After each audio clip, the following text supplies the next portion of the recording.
Assalamualaikum warahmatullahi wabarakatuh. Innal hamdalillah nahmaduhu wa nasta'inuhu wa nastaghfiruh wa na'udzu billahi min shururi anfusina wa min sayyiati a'malina. May yahdihillahu fala mudilla lahu wa may yudlil fala hadiyalah. Asyhadu an la ilaha illallah wahdahu la syarika lah wa asyhadu anna Muhammadan abduhu wa rasuluh. Ya ayyuhalladzina amanu taqullaha haqqa tuqatih wa la tamutunna illa wa antum muslimun.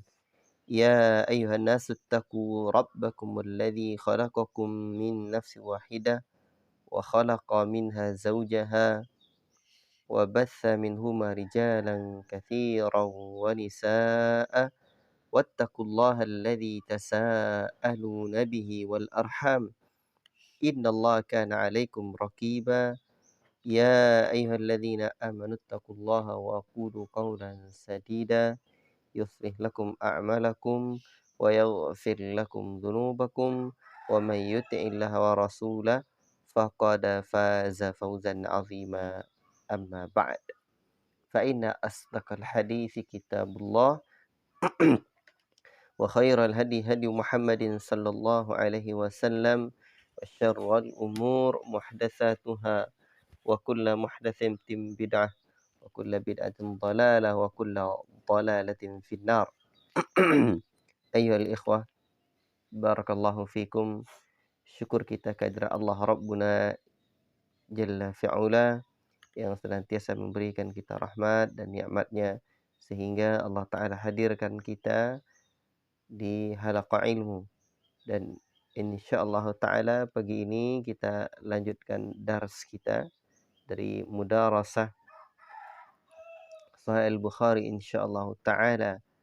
Dan insyaallah sedikit pada pagi ini kita akan berbicara tentang bagaimana fikihnya Al-Imam Al-Bukhari.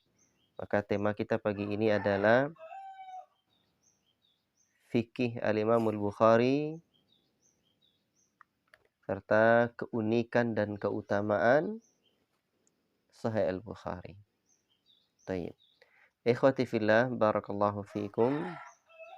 Namun sebelumnya ada hal yang perlu saya sampaikan, ada hal yang perlu saya ulang dari biografi Al-Imam Al-Bukhari. Sebenarnya Al-Imam Al-Bukhari dikucilkan, ya, kemudian diasingkan manusia ini dari majelis beliau oleh penguasa ketika itu, tetapi Al-Imam Al-Bukhari tidak dipenjara. Ya. Al-Imam Al-Bukhari rahimahullahu ta'ala mendapatkan fitnah yang sungguh sangat luar biasa. Dan apa yang beliau dapatkan itu lebih dahsyat dari jeruji penjara itu sendiri. Luar biasa. Ikhwati fillah, barakallahu fikum. Al-Imam Al-Bukhari, kampung beliau di mana? Di Bukhara. Ya. Dan ketika beliau ketika beliau pergi ke Naisabur, di mana di sana tempat berdomisilinya Al-Imam Muslim dan para ulama yang lain. Banyak para penuntut ilmu yang bersemangat hadir di majelisnya Al-Imam Al-Bukhari. Bahkan mengalahkan majelis-majelis para ulama yang lain di Naisabur. Akhirnya beliau mendapatkan ujian dari Allah Subhanahu wa ta'ala, ya, tentang fitnah. Orang mengira bahwa Al-Imam Al-Bukhari terjatuh pada keyakinan makhluknya lafzul Quran. Dan pada pertemuan yang lalu sudah kita sebutkan bahwa Al-Imam Al-Bukhari tidak berpendapat demikian. Tapi jawaban Al-Imamul Bukhari ketika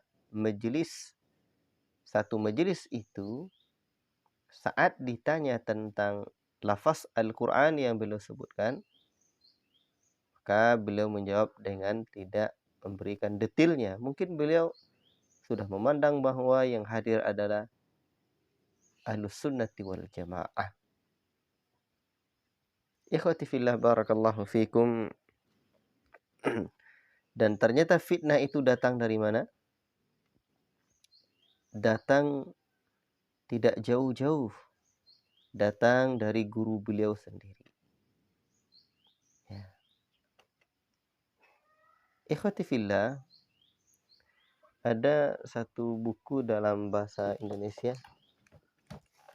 Ya. Nah, ini terjemahan. Nah, ini bisa baru tadi qabla subuh saya lihat ini. Sini cukup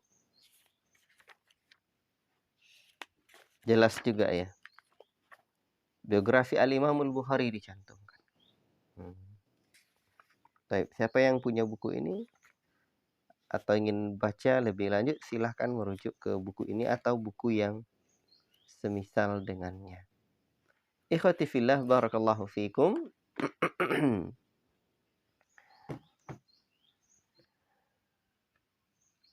Dan di antara ujian berat itu adalah apa yang beliau dapatkan dari gurunya itu.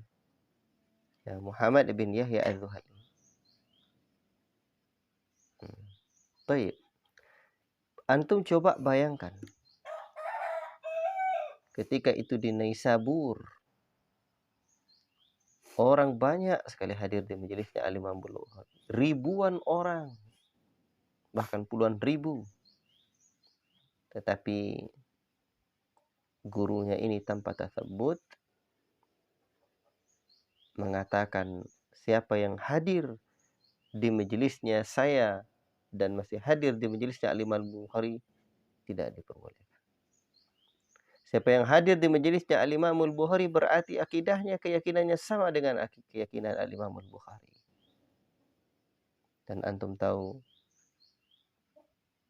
fitnah itu teramat sangat dahsyat sehingga orang-orang tidak mau hadir lagi di majelisnya Al-Imam Bukhari. La ilaha illallah. Itu sangat luar biasa. Sangat luar biasa. Dan kemarin sudah saya sebutkan, hanya 2 orang lagi yang mau hadir. Dan di antara 2 orang itu adalah Al-Imam Muslim sendiri. Itu murid setia beliau. Sampai diriwayatkan bahwa Al-Imam Muslim meninggalkan majelisnya Muhammad bin Yahya Az-Zuhali. Dan letakkan kain sorban di atas kepalanya dan beliau tinggalkan di hadapan orang-orang majelisnya Imam Muhammad bin Yahya Az-Zuhali. Itu menunjukkan keberaniannya Al-Imam Muslim membela Al-Imam Bukhari rahimahullahu ta'ala. Namun walaupun demikian, kalau kita baca Sahih Muslim, kita tidak dapatkan riwayat Al-Imam Bukhari atau riwayat Muhammad bin Yahya Az-Zuhali di dalam Sahih Muslim. Sehingga manakala para ulama menyebutkan apa sebabnya Al-Imam Muslim rahimahullah ta'ala tidak meriwayatkan dari gurunya ini. Banyak jawaban para ulama, tapi di antara jawaban itu adalah Al-Imam Muslim rahimahullah ta'ala berlepas diri dari perselisihan yang ada pada kedua gurunya ini. Beliau tidak mau ikut dalam permasalahan ini. Tapi Al-Imam Muslim rahimahullah ta'ala telah menunjukkan keberaniannya untuk membela Al-Imam Bukhari. Dan beliau tahu sendiri bagaimana keteguhan Al-Imam Bukhari rahimahullah ta'ala. Allahu Akbar. Antum coba bayangkan. Ada seorang ahli ilmu di zaman ini, majelisnya dihadiri oleh ribuan orang, bahkan puluhan ribu. Tiba-tiba ditahdir. Tiba-tiba orang-orang meninggalkan majelisnya. Bagaimana perasaan? Allah, ini luar biasa itu. Makanya apa yang didapatkan oleh Al-Bukhari lebih dahsyat dari penjara, dari jeruji-jeruji penjara. Tidak semua orang mampu untuk menghadapi itu. Tapi begitulah. Ujian itu seiring dengan makin tingginya keimanan didapatkan oleh anak manusia itu sendiri. Baik, ikhwati fillah. Akhirnya Al-Imam Al-Bukhari tinggalkan Naisabur. Terbayang tak? Orang-orang tidak mau lagi hadir di majelisnya kita. Terpaksalah kita tinggalkan Naisabur itu. Kampung tersebut. Pergilah Al-Imam Al-Bukhari rahimahullah ta'ala. Allahu Akbar. Coba antum bayangkan dulu nih. Ya. Pergi, ditinggalkan majelisnya. Dan karena memang karakter seorang ahli ilmu senantiasa ingin mengajarkan ilmunya, Al-Imam Al-Bukhari pun menginginkan kembali untuk pulang kampung. Kemana lagi? Ya pulang kampung lah. Balik ke kampung. Dan cobalah lihat bagaimana dahsyatnya ujian didapatkan oleh Al-Imam Al-Bukhari ini. Allahu Akbar. Ikhwati fillah barakallahu fikum. Ternyata begitu sampai di Bukhara, beliau mendapatkan ujian lagi.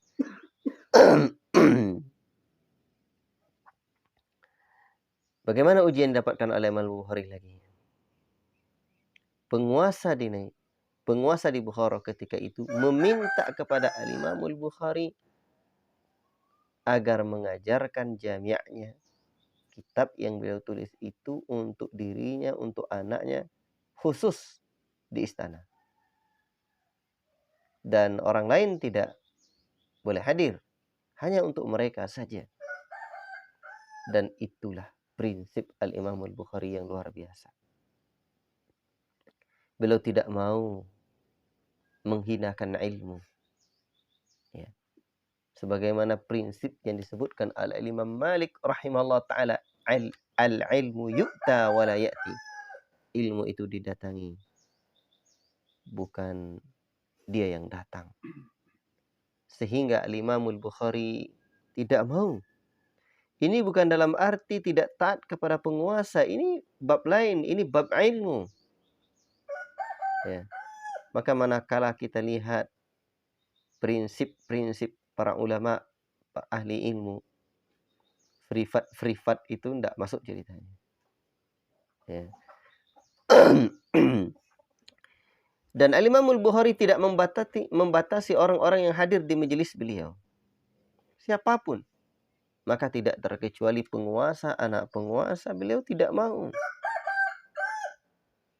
Akhirnya melihat sikap Al-Bukhari seperti itu, penguasa di Bukhara merasa tidak senang. Tidak senang. La ilaha illallah. Akhirnya apa yang terjadi? Akhirnya yang terjadi dia minta dukungan para ulama yang juga tidak sejalan, atau sebenarnya bukan tidak sejalan, tapi ada menyimpan hasad kepada Al-Imam Al-Bukhari rahimahullahu ta'ala. Akhirnya difitnah. Apa yang terjadi? Al-Imam Al-Bukhari sendiri pun akhirnya terusir dari kampungnya, dari Bukhara. Antum bayangkan, fitnah dahsyat lagi yang menimpa Al-Imam Al-Bukhari rahimahullahu ta'ala. Allahu Akbar. Betapa Allah Subhanahu wa ta'ala, ya Allahul Musta'an, betapa Allah Subhanahu wa ta'ala memberikan ujian yang berat kepada Al-Imam Al-Bukhari rahimahullahu ta'ala. Ya. Jadi para ulama itu ada yang memang dapat ujian itu sungguh sangat dahsyat. Ya. Di Naisabur itu udah banyak muridnya. Sampai disebutkan dalam biografinya Al-Imam Muslim itu bermulazamah kepada Al-Imam Al-Bukhari itu lebih kurang 5 tahun lamanya. Ya. Akhirnya terpaksa. Itulah ujian hidup. La ilaha illallah. Ikhwati fillah, barakallahu fikum. Tengok dulu ada catatan Abi tadi di WA. Kirim ke Siko. Yang di situ. Ada buka WA, kirim ke WA Abi. Ada catatan Abi. Baik.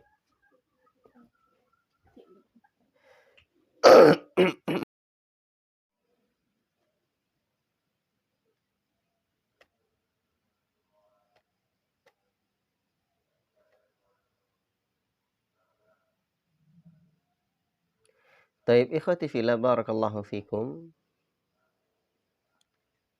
Ini kalau kita renung-renungkan, kadang enggak kuat kita. Ya.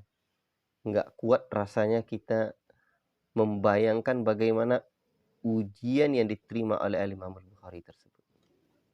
La ilaha illallah. Saya merenungkan ini tak habis pikir saya. Coba antum lihat dulu bagaimana yang didapatkan oleh Imam Al-Bukhari ini. Sampai Imam Al-Bukhari itu mengatakan, sebenarnya saya tidak ada masalah dengan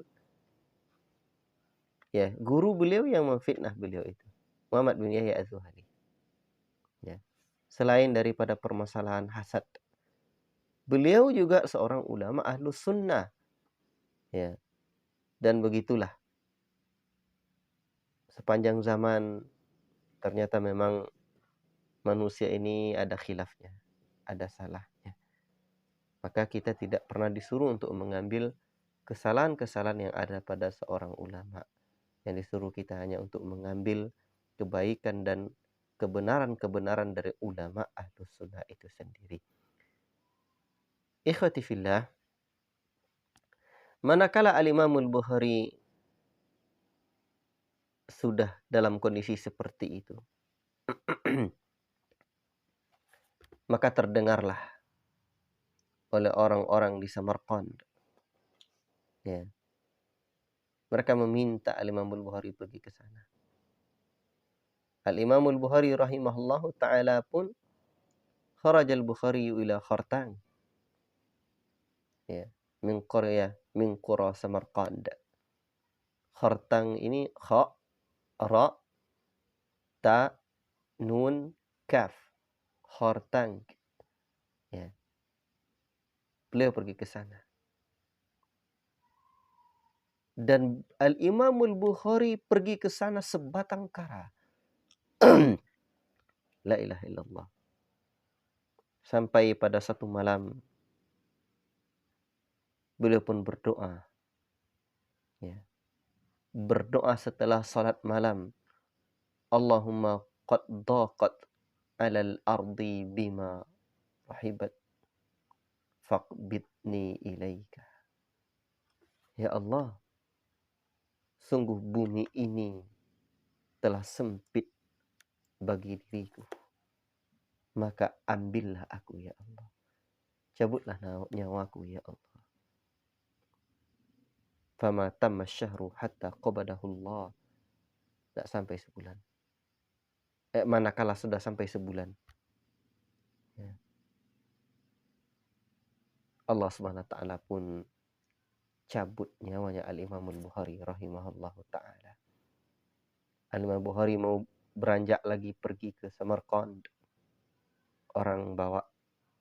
Al-Imam Al-Bukhari sudah lelah. Ya, manakala mau masuk kuda Imam Bukhari balik lagi ke belakang, tidak. Dia pun duduk. Dia banyak berdoa, berzikir. Akhirnya Imam Bukhari pun tidur dalam kondisi duduk itu.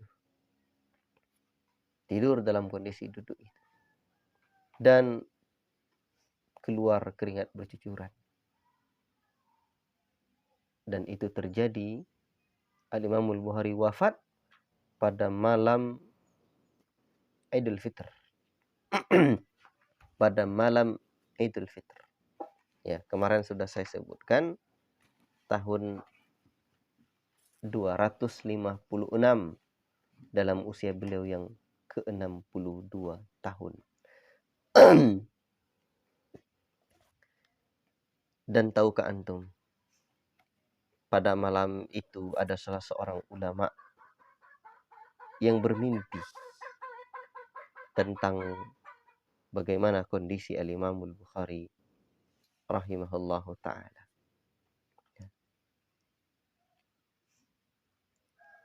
Ulama ini bermimpi dan dia melihat Rasulullah sallallahu alaihi wasallam.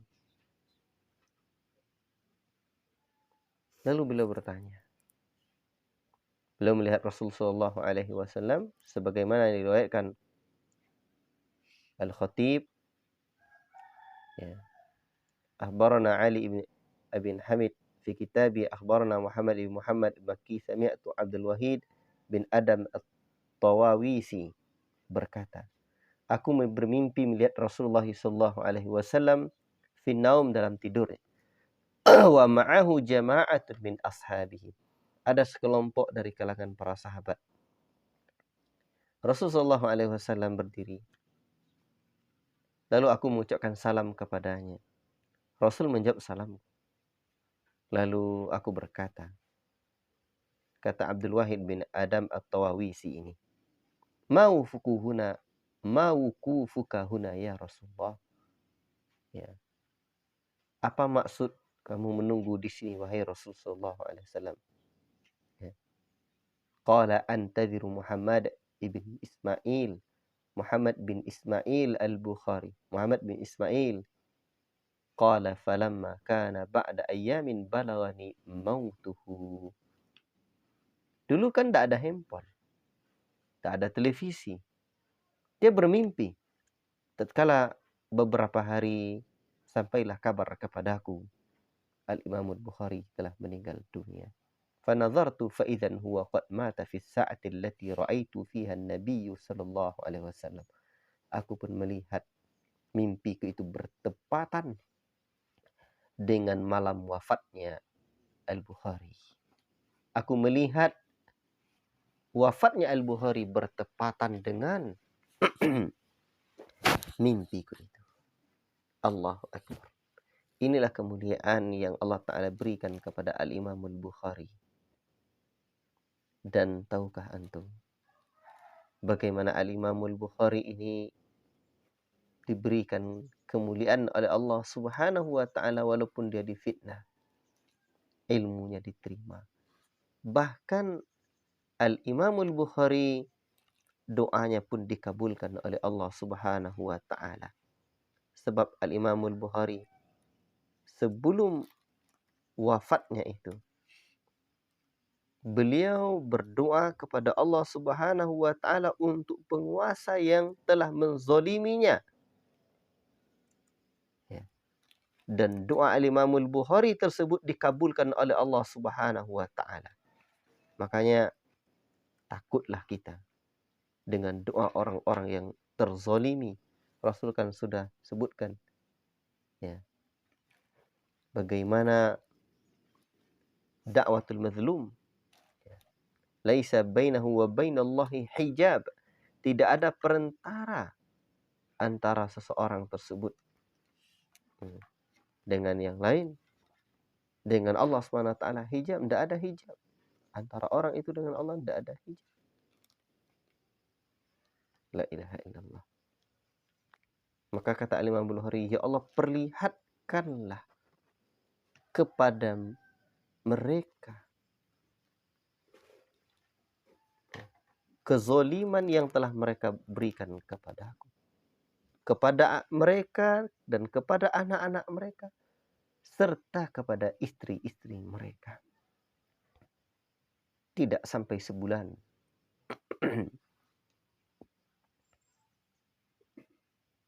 Tidak sampai sebulan, ya ikhwan barakallahu fikum. Akhirnya apa yang terjadi? Orang yang memfitnah Al-Imam Al-Bukhari, penguasa yang memfitnah Al-Imam Al-Bukhari rahimahullah ta'ala itu justru yang dijebolkan atau yang dimasukkan ke dalam penjara. dan orang-orang terfitnah dengan anaknya.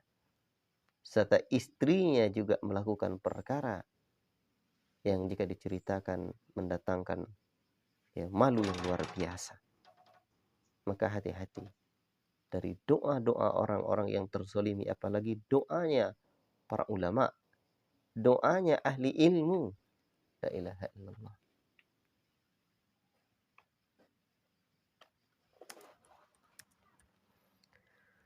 Taib, ikhwati fillah barakallahu fikum. Ini diantara hal yang perlu kita renungkan. Makanya jangan khawatir. Manakala terjadi dalam hidup ini ujian, ternyata ujian para ulama lebih dahsyat dari ujian kita. Ujian para ulama itu lebih luar biasa, belum ada apa-apanya ujian kita dibandingkan dengan ujian mereka para ulama. La ilaha illallah. Baik.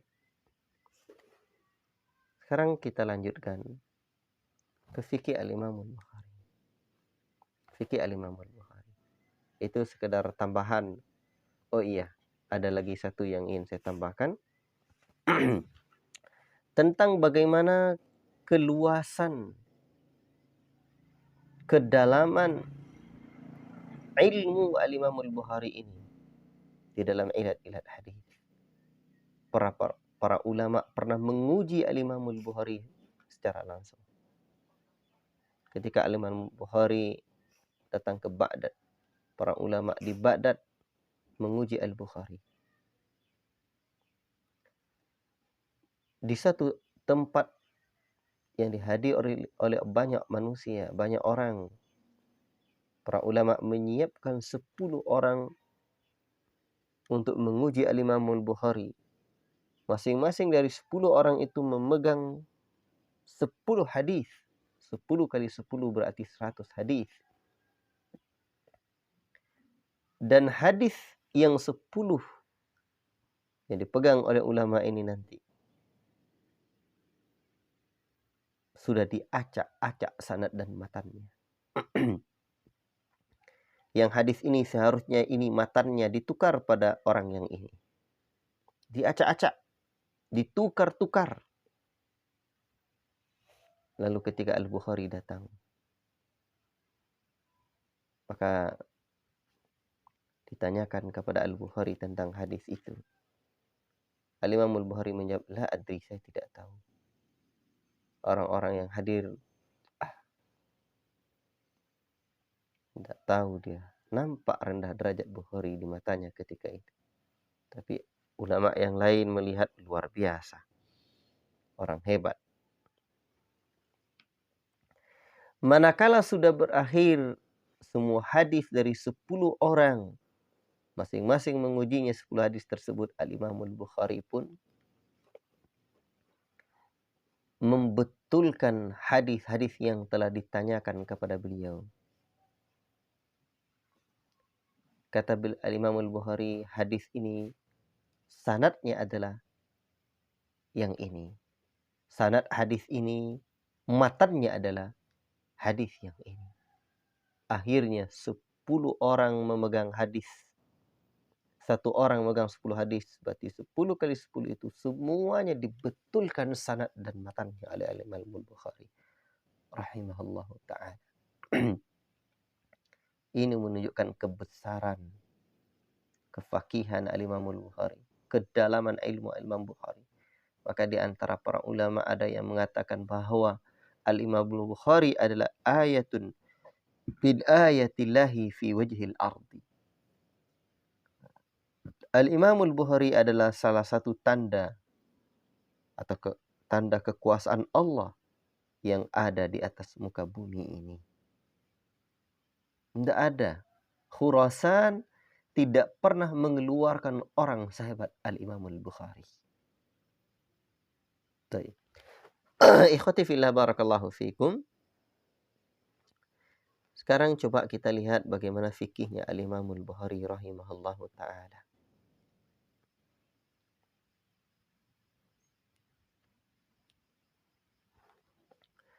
Al-Imam Al-Bukhari kitabnya ini sungguh sangat menakjubkan.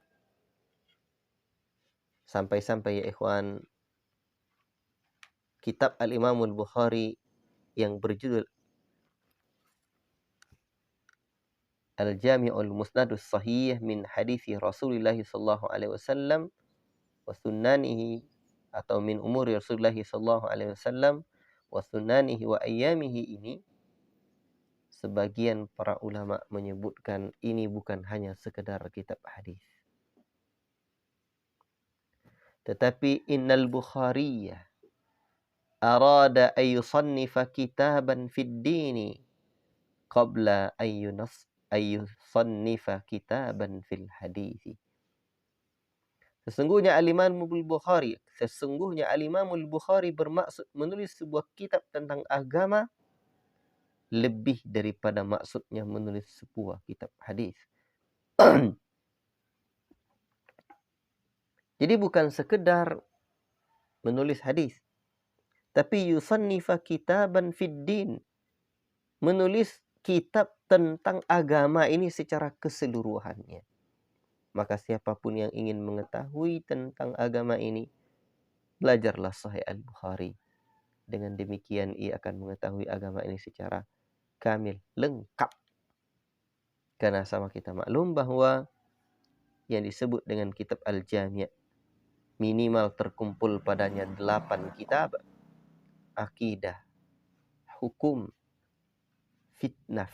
fitan, adab, sirah dan sejarah, riqaq, zuhud, tafsir dan juga manaqib. Dan manakala kita perhatikan Al-Jami'nya Al-Bukhari, lebih dari itu.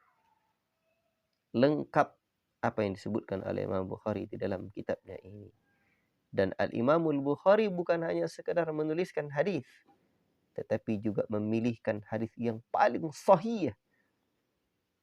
Makanya siapapun yang ingin mengetahui agama ini dengan melalui hadis-hadis yang sahih atau hadis yang paling sahih, maka bacalah Sahih Al-Bukhari.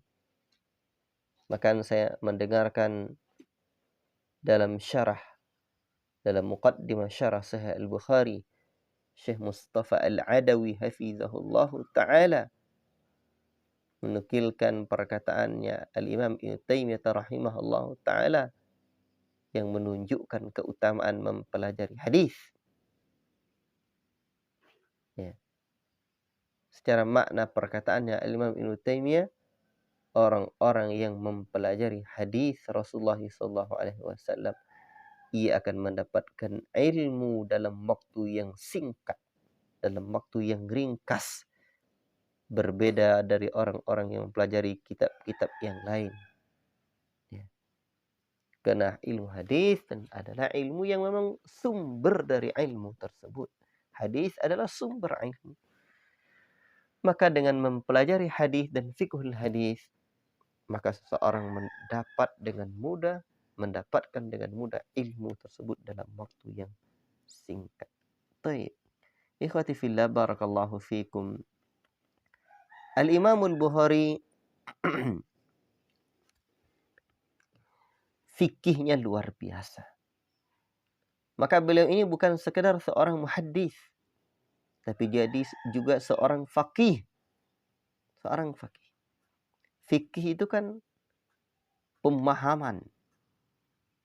Fikih dalam makna umum, atau ada lagi fikih secara maksud yang lebih rinci. Ikhwati fillah, barakallahu fikum. Al-Imamul Bukhari, keunikan kitab dia itu ada pada bab-bab yang dibawakan oleh Al-Imamul Bukhari rahimahullahu ta'ala. Di antara keunikan atau fikih dan keunikan Al-Imamul Bukhari, pertama, sesuai dan berkesinambungannya antara satu kitab dengan satu kitab yang lain. Dari awal kitab Sahih Bukhari hingga akhirnya. Itu di antara keunikan yang dibuat oleh Al-Imamul Bukhari. Makanya kata para ulama, Sahih Bukhari itu adalah kitab yang paling dalam kandungannya setelah Al-Quran. Manakala dibaca hari ini, esok hari, atau tahun besok, dibaca lagi judul yang sama, bab yang sama, maka akan mendapatkan apa? Akan mendapatkan fawaid yang berbeda. Akan mendapatkan faedah-faedah baru. Allahu Akbar. Ya. Lihatlah dalam Kitabul Ilmi misalkan, Al-Imam Al-Bukhari rahimahullahu ta'ala membawakan bab fadlil ilmi wa qaulillahi ta'ala. Yarfa'illahu alladhina amanu minkum walladhina utul ilma darajat. Yarfa'illahu alladhina amanu minkum walladhina utul darajat wal utul ilma. Ya. Yarfa'illahu alladhina amanu minkum walladhina utul ilma darajat wallahu bima ta'maluna khabir. Ya. Baik. Dan juga beliau membawakan wa qauli azza wa jalla wa qur rabbi zidni ilman. Kemudian Al-Imam Al-Bukhari menyebutkan babu man su'ila ilman wa huwa mustaghilun fi hadithi fa atamma al-haditha thumma ajaba as-sa'ila. Babu man rafa'a sautahu bil ilmi. Ya. Dan seterusnya. Ada kaitan-kaitan dari masing-masing bab tersebut. Ya. Ikhwati fillah barakallahu fikum. Dan nanti di dalam Sahih Bukhari sendiri kita akan merasakan bagaimana kenikmatan atau keunikan dari Sahih Al-Bukhari itu sendiri. Makanya kata para ulama, kalau ingin tahu kita bagaimana fakihnya Al-Imam Al-Bukhari, ada pada bab-bab yang disusunnya di dalam Sahih Al-Bukhari itu sendiri. Baik. Ikhwati fillah barakallahu fikum. Kemudian di antara keunikan kelebihan Sahih Al-Bukhari adalah nanti di dalam Sahih Al-Bukhari ada namanya sighah tamrid di dalam tarjamatil babnya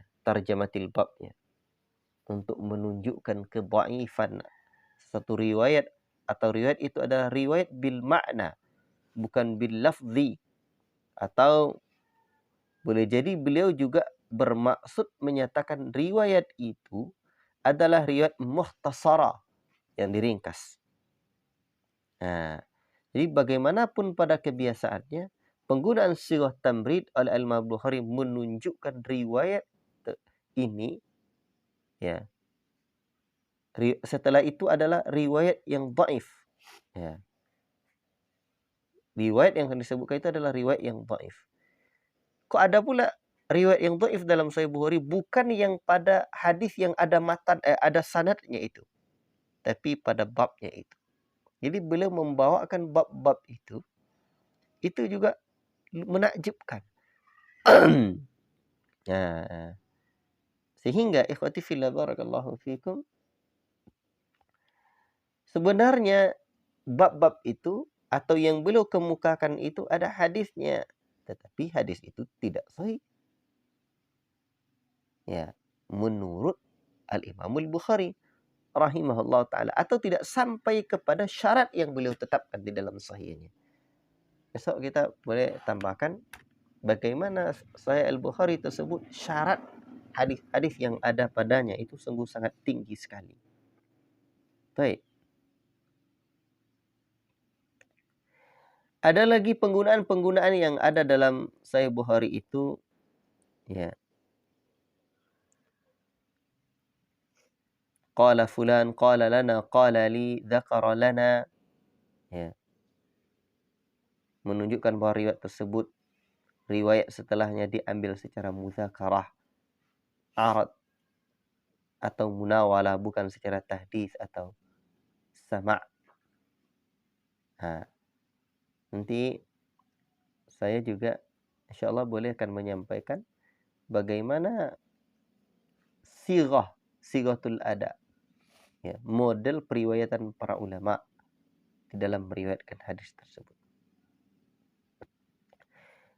Di antara keunikan Sahih Bukhari juga, Al-Imam Al-Bukhari mengemukakan pendapat atau ijtihad seorang sahabat atau tabi'in dalam satu perbincangan yang beliau sebutkan.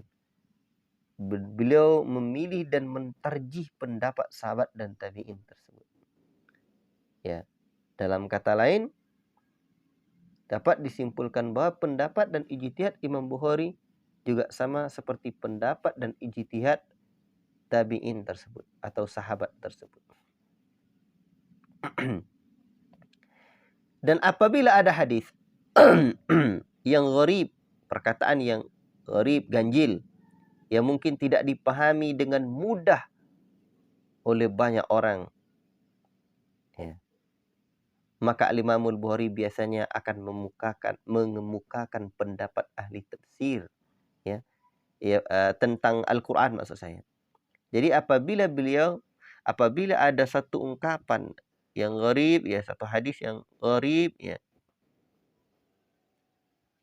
maka Al-Imam Al-Bukhari biasanya mengemukakan pendapat ahli tafsir tentangnya, ya, dengan maknanya. Tapi beliau mengemukakannya berkenaan dengan ini teramat sangat ringkas, sehingga tidak terlintas di hati pembaca yang tidak menghafal Al-Quran.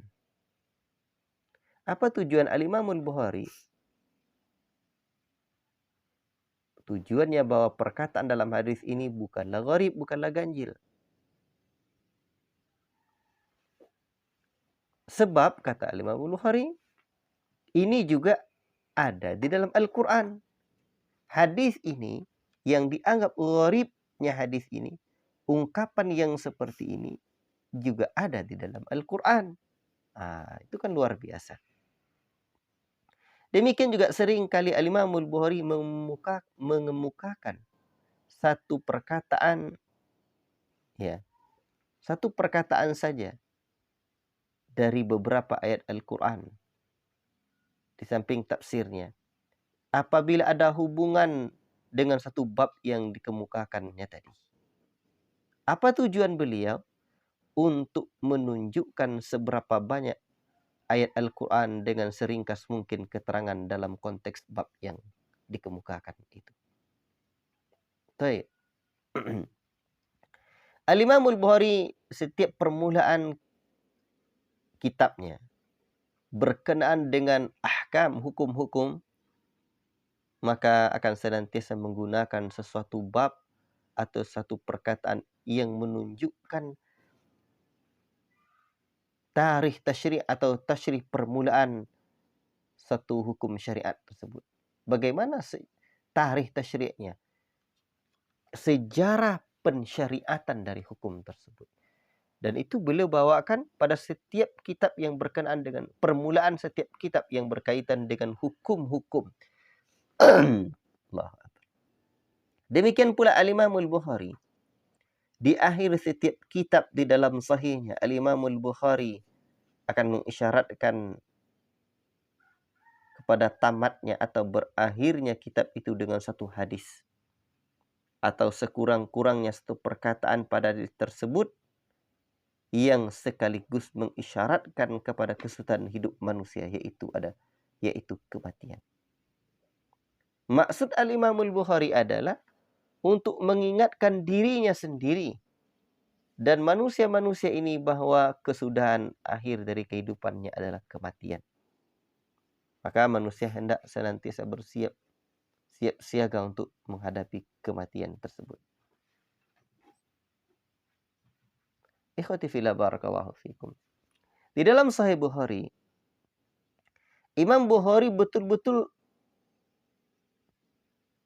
tidak berazam, beriltizam atau melazimkan, ya, untuk tidak mengemukakan satu hadis atau satu bab di dalam kitab sahihnya berulang kali dalam lafaz dan makna yang sama. Justru kita akan mendapati perbedaan pada sanad, ya, atau maksud dari hadis yang dikemukakan oleh Imam Bukhari lebih 20 kali seperti hadis Barirah. Nah, tapi ada lafaz lain, ya. Baik. Perbedaan sanadnya, bukan pada lafaznya, perbedaan sanadnya. Jadi beliau tidak mengemukakan hadis yang berulang dengan lafaz dan makna yang sama. Ya. Tapi kita akan mendapatkan ada perbedaan pada sanadnya. Di dalam Sahih Muslim itu pula keunikan Sahih Muslim. Keunikan Sahih Muslim tersebut belum membawakan sanad-sanad yang banyak, tapi maknanya hampir sama. Baik. Ikhwati fillah, barakallahu fikum.